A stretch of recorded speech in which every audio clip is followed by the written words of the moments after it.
A pesar da crise, hai empresas que grazas á especialización logran seguir adiante. É o caso da compañía coruñesa Autocares M. García, que decidiu apostar polo transporte accesible, a única empresa de Galicia que ten toda a súa frota adaptada.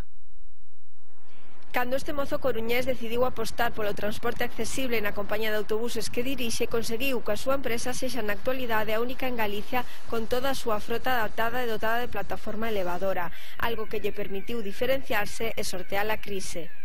Algo sí que se nota la crisis, evidentemente. El hecho de estar especializados es como que te ayuda a mantenerte, a aguantar, pero sí es cierto que también con la crisis pues ahora hay ciertas furgonetas que están por ahí haciendo transporte de forma irregular y eso también se nota en la empresa. Sí es cierto que nos llaman muchas empresas, incluso de Vigo, de Lugo, porque hay una carencia de este transporte y sobre todo porque hemos conseguido igualar las tarifas del transporte adaptado con transporte normal, sin ser accesible. Entonces eso pues hace que compense que nos llamen a nosotros aún haciendo muchos kilómetros en vacío.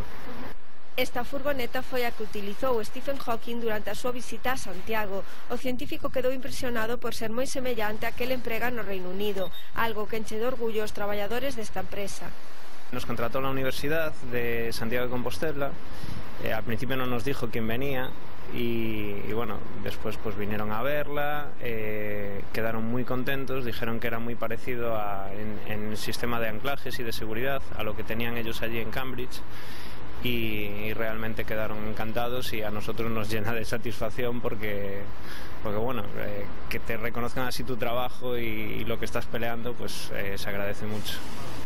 Manuel xa pensa en novos retos. O próximo obxectivo é adaptar a súa frota a persoas con outro tipo de discapacidades, como as auditivas ou visuais.